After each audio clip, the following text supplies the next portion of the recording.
Good evening and welcome to my How Healthy Are You weekly educational podcast. My name is Dr. Thomas Brewer. I'm a PhD chemist. And for this week's podcast, I'm going to follow up on something I talked about 3 weeks ago when I was talking about supplement fillers. And I kept getting questions about how do I know if a particular supplement is good or not. And it goes back to something I was explaining about the omega-3 fatty acids. And I have written about this, but it seems like I need to mention it again. So that was going to be the first topic. The next topic is about telomeres and age reversal and kind of the history of age reversal. So getting started on this week's newsletter, in the written part, I've got 3 pictures of fish oil, common fish oil products, and I'm using them to highlight, what I call a scam on one particular supplement, and that being fish oil with an active ingredient of omega-3 fatty acids. So in the newsletter I mentioned, do you notice anything wrong, or would you buy these fish oils? And, most people are probably buying them. So the explanation goes like this. If you're trying to decide if a fish oil is something you would want to buy, you would first have to realize you're not buying fish oil, you want omega-3 fatty acids. They happen to come from fish oil.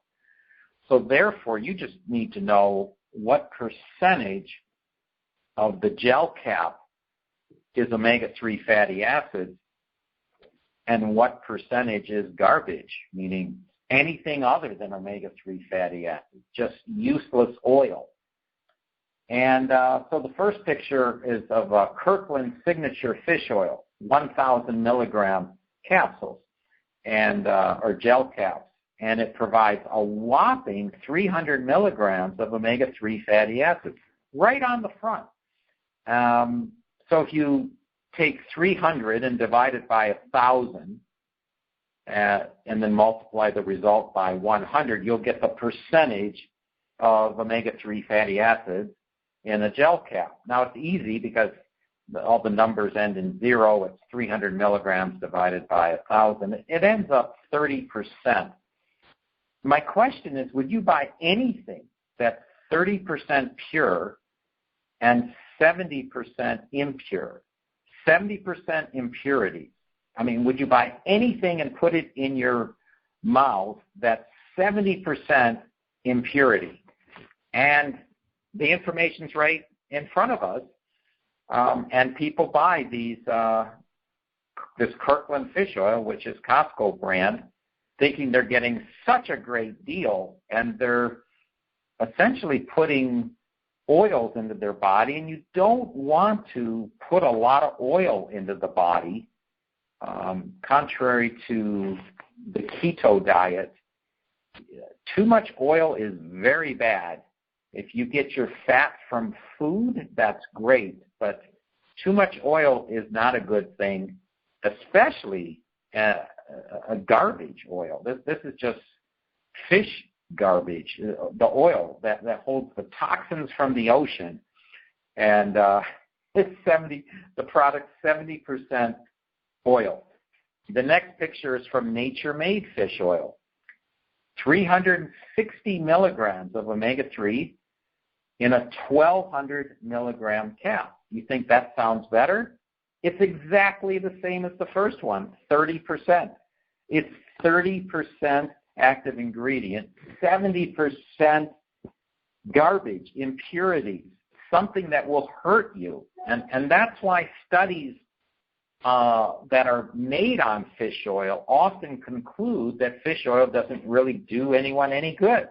Similar to studies on coral calcium, the same thing. They're not looking at a good product. And so conclusions are made from an inferior product, like this nature-made fish oil, that's only 30% pure. I alluded to the coral calcium. I talked about that previously, and I think that was a few weeks. Oh, actually, it was last week I talked about coral calcium. And if it's harvested off the beach, then it's going to be an inferior coral calcium, and it's not going to be much better than the garbage calcium out there, the calcium carbonate. So if a study is performed on an inferior supplement, the results aren't going to look that good, and then the press will be able to say how fish oil or calcium supplements are detrimental. The final fish oil is from Nature's Bounty. These are normally found in Walgreens and CVS Pharmacy and things like that. And it is 980 milligrams of omega-3 in a 1,400 milligram gel cap. So 980 divided by 1,400, and take the result, multiply it by 100, you'll get 70%. So this sounds really great. It is 70% pure, but that means it's 30% impure. The best of the ones I'm looking at, and still not a good deal for our body.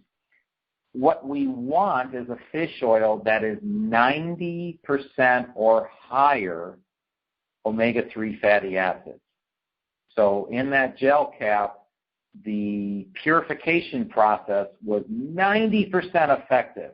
90% of that gel cap is omega-3 fatty acids, and that is given the pharmaceutical purity seal of approval. Doesn't mean it's from a pharmaceutical company. It's just that the impurity the impurity level is so low, it's considered pharmaceutical purity. So the fish oil I offer from Ocean Blue is pharmaceutical purity. You can find it in other brands too, but that is how you determine a fish oil supplement for omega-3 fatty acids. Just like when I talked about fillers 3 weeks ago, you can read the back of your bottle in the ingredient section and determine what the fillers are: silica, titania, and cellulose, and sugars that end in OSE. And then you know the product isn't pure. And like I said a few weeks ago, the tolerance for fillers is 0. There should be 0 fillers. Any filler in a nutritional supplement is only there to increase profits from the supplier or distributor or manufacturer. So it's not in your best interest. Okay, the next topic, I get this question often, and both Sue and Mark had this question about telomeres and aging and anti-aging, and it's, along with weight control and fat reduction, it's very big, very high priority on people's minds. And so what I wanted to do is talk a little bit about how anti-aging and age reversal got started and where we are today. So a lot of this started when people were realizing that simple antioxidants like vitamin C were very anti-inflammatory, and the marketing term back then was it stops the rust, or it slows down the rust in our bodies. Well, rust is oxidation of iron. So you start with metallic iron, you make iron oxide, and that's called rust. Well, that's an oxidation reaction. So it was a good analogy because these antioxidants slow down or prevent excess oxidation. And so they use the analogy it slows down the rust or the rusting of our bodies. It was a real good analogy, and that's what we had, I would say, from the 1960s to around 2000, so almost 40 years. That was all you had for age reversal or anti-aging, or at least something to take. And there's lots of different antioxidants out there. I had covered a lot of antioxidants when I talked about the metabolic complete, when I was saying what crosses the blood-brain barrier last week. Those were all antioxidants like grapeseed extract and cat's claw and shark cartilage and coenzyme Q10. A lot of the phytochemicals in dark, bright-colored fruits and vegetables, those are all antioxidants. And so that's what we had, and that's what people did. They would either eat the fruits and vegetables that have a lot of color, or they would take some supplements like vitamin C, a very common one, along with others that came along, like the grapeseed extract and white pine bark and cat's claw and shark cartilage.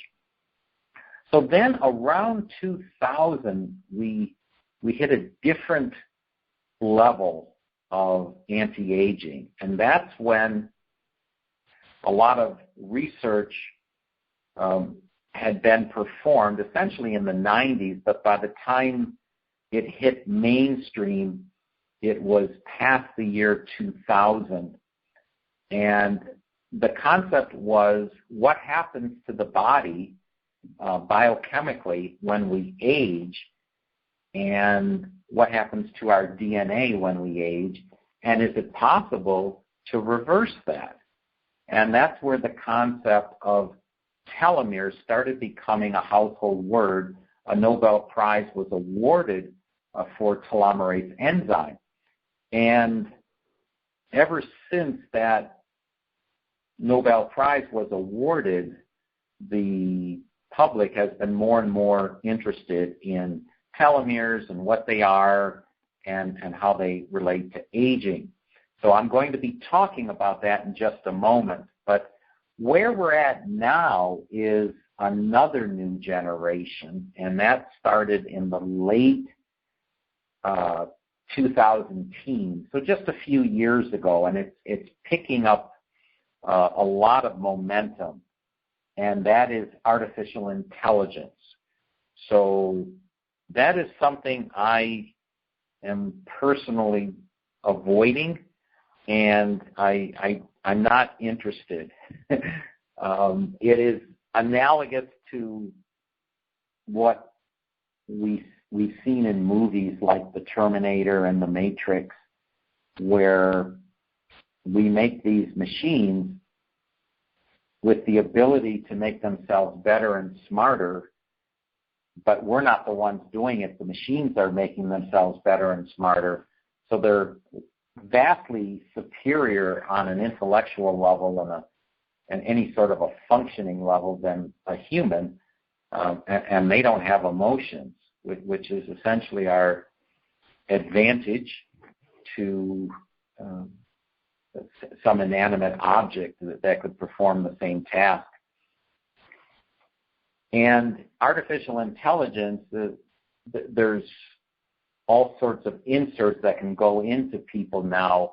It's kind of like the Bionic Man, which was a show back in, I believe it was the 1970s, the Bionic Woman. It's that concept where humans can start to become hybridized, kind of like a car can be electric and gas. Well, humans can be both a biological part of us and a mechanical part that has its own chips and run by a computer and things like that.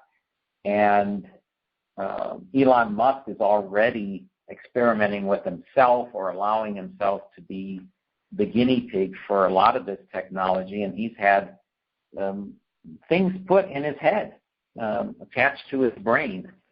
And anyway, this is something that's the next generation. But where we are now, we're still good with the telomere concept. So telomeres, the second generation of anti-aging or age reversal, telomeres are really what shorten as we age throughout our lifetime. And I mean like from birth, the telomeres start shortening. So you can think of the telomere, which is a cap at the end of a strand of DNA, and the DNA is part of the chromosome. So the strand of DNA actually protects the chromosomes.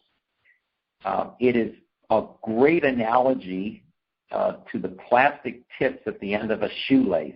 Think of the shoelace as your chromosome, and that plastic tip is a telomere. So if the plastic tip at the end of your shoelace came off or kept getting shorter and shorter and shorter until it was gone, your shoelace starts to fray. And that is essentially what happens as we age.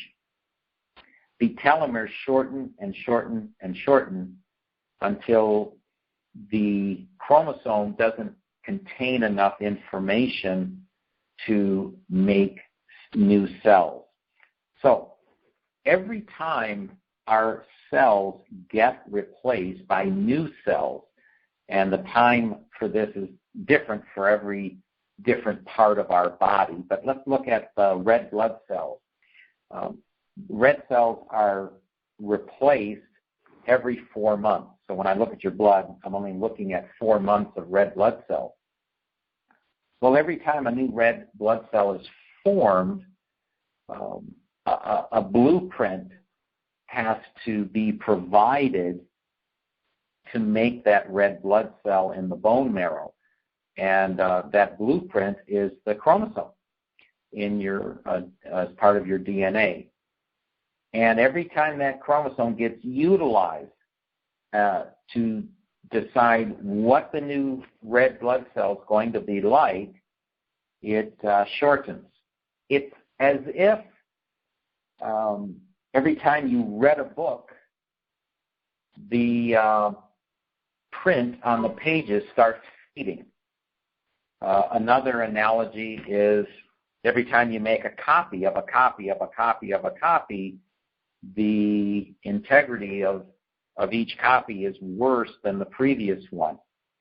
So as we utilize our chromosomes to provide a blueprint for a new cell, wherever that cell is going to be, whether it's a cell of our liver, of our bone, of our blood, of our skin, of our hair, every time that chromosome that's responsible for the genetic information or blueprint to make that cell, it gets a little less precise, and because the telomere is shortening.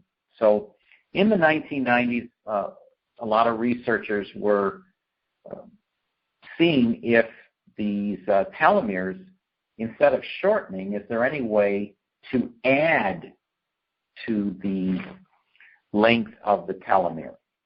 Well, before any discovery of a specific enzyme called telomerase enzyme, all we had to keep the telomeres long were the same sorts of things we had in the first generation, meaning eat antioxidants either as supplements or foods that have a lot of antioxidants like brightly colored fruits and vegetables, get enough sleep, keep your stress level low, breathe and meditate and things like that. That's all we had was the first generation. And really what was going on is when you did that, the rate of shortening of your telomeres decreased. So that's what was going on when we were looking at the first generation of age reversal. that was the biochemistry that was happening at the cellular level. So then telomerase enzyme was discovered and awarded a Nobel Prize.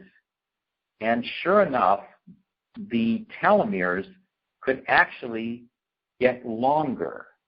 And it is a very slow process because it is essentially at the atomic level, not the cellular level, the atomic level. And the products that came out, all of them were based on something called TA65. And for those of you that have been with me a long time, Enriching Gifts also had a telomerase enzyme, the real deal, a real telomerase enzyme, and it was called Telezyme.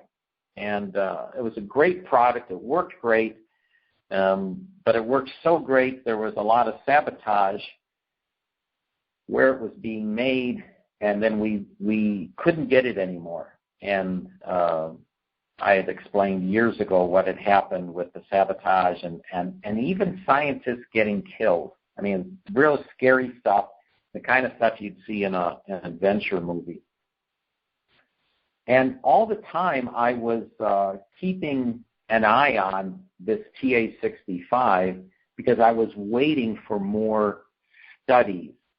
And recently they had a very good study. It was a randomized, double-blind, placebo-controlled study. I mean that's the best it gets. It was a long study. It was a 12-month study. And sure enough, people's telomeres grew with the TA65. And that's when I decided that I would use it as a replacement for Telezyme, using TA65.